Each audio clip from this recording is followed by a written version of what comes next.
बोलिए सतगुरुदेव की जय। बोलिए बंदी छोड़ सतगुरु रामपाल जी महाराज की जय।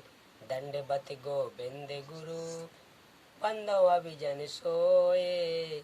पहले भय प्रणाम तिन नमो जो आगे होए।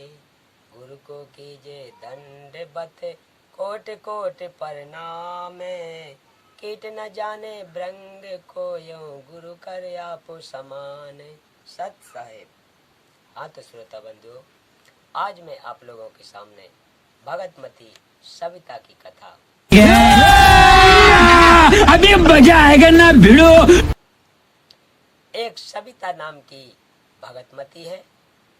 उनका जन्म पटियाला पंजाब के एक धार्मिक परिवार में हुआ। सतगुरु रामपाल जी महाराज जी से नाम उपदेश लेने से पहले वे अनेक धार्मिक पूजाएं करती थीं। वे समाज में चल रही सभी पूजाओं को करती थीं, जैसे कि सोमवार के व्रत करना, नवरात्रि के व्रत करना, कंजक पूजा आदि। उन्होंने संतोषी माता के 45 व्रत किए, जबकि संतोषी माता के 16 व्रत होते हैं। व्रत करने के कारण वे इतनी कमजोर हो गई थीं कि स्कूल में ही बेहोश हो जाती थीं।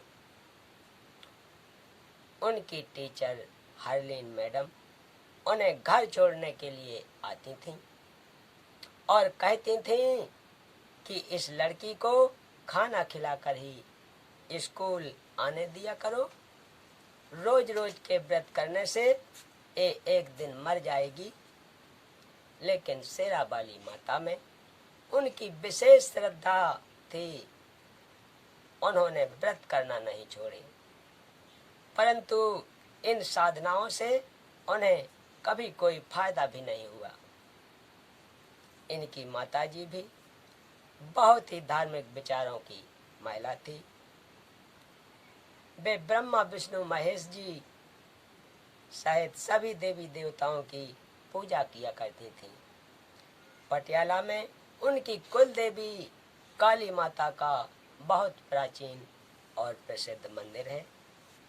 उनके माता पिता को संतान रूप में उनके बड़े भाई के बाद यह 2 जुड़वा बहनें प्राप्त हुई थी। उनकी माताजी अक्सर कहा करती थी कि काली माताजी अपने बच्चों की हर विपदाओं से जीवन रक्षा करती हैं तथा शेरावाली माता की भक्ति करने से जान को कोई खतरा नहीं रहता। लेकिन हुआ इसके बिल्कुल विपरीत। 6 साल की उम्र में ही उनकी जुड़वा बहन की बीमारी के कारण अकाल मृत्यु हो गई। उनकी माताजी ने शेरावाली माता की भक्ति करते हुए अपनी पुत्री की अकाल मृत्यु के लिए माता को प्रश्नवाचक नजरों से देखा तो, लेकिन वे असहाय थीं कि जवाब किससे मांगे, पुजारी जी से या पत्थर की मूर्ति से। अतः असहाय होकर कुछ समय बाद सब्र कर लियो कि माता के दिए हुए एक बेटा और एक बेटी तो है, लेकिन होने को कुछ और ही मंजूर था। उनकी माताजी घर की छत पर कोई घरेलू कार्य कर रही थी। जब वे सीढ़ियों से नीचे आने लगी तो उनका पैर फिसल गया और गिर जाने से उनका सिर फट गया। वे 5 दिन तक अस्पताल में जिंदगी और मौत से जूझती रहीं और बेटी देवी माता के मंदिर में पल पल देवी माता से और सारे देवताओं से उनके जीवन की भीख मांगती रही। लेकिन जो हुआ वह उनकी अंध आस्था व आशा के बिल्कुल विपरीत हुआ। 5 दिन के बाद उनकी माता का पार्थिव शरीर ही अस्पताल से वापस आया। सारे घर में हाहाकार मच गया। एक बार तो बेटी ने माताजी को बहुत उल्हाने दिए कि मेरी मम्मी आपकी इतनी साधना करती थी, उनकी भक्ति में ऐसी क्या कमी रह गई थी कि आपने इनको इतनी दर्दनाक मौत देकर हमसे छीन लिया। एक बेटी के लिए माता का निधन वज्रपात से कम नहीं था, लेकिन उनकी अंधश्रद्धा उसके बाद भी देवी देवताओं में लगी रही, बल्कि अधिक भक्ति करनी शुरू कर दी, क्योंकि उनके पास दूसरा कोई रास्ता नहीं था। कुछ समय बाद सविता का बड़ा भाई बहुत बीमार हो गया। सविता ने उनके लिए भी बहुत व्रत किए। जब वे ठीक नहीं हुए तो बेटी ने बहुत ही कठोर प्रण निश्चय किया कि मैं अपने घर से काली देवी माता के मंदिर तक दंडवत प्रणाम करते हुए जाऊंगी, जो कि 4 किलोमीटर था।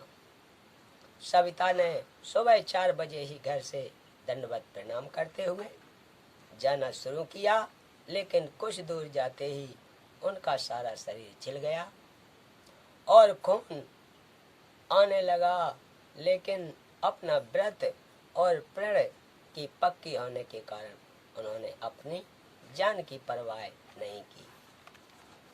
अपना प्रण पूरा करने में ही माता की प्रसन्नता मानी, क्योंकि उन्हें उनके सर पर तो शास्त्र विरुद्ध भक्ति का भूत चढ़ा हुआ था।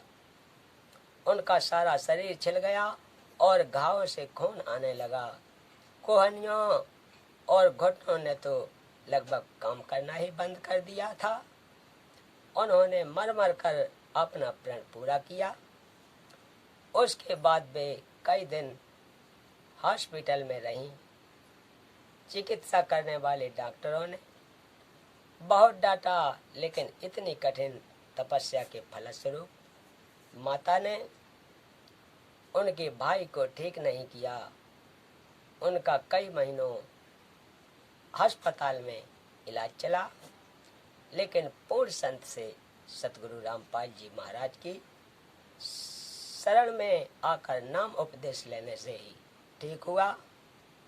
उनके पिताजी ने साधना टीवी पर सतगुरुदेव जी का कार्यक्रम देखा तथा सतलोक आश्रम बरवाला में जाकर नाम लिया।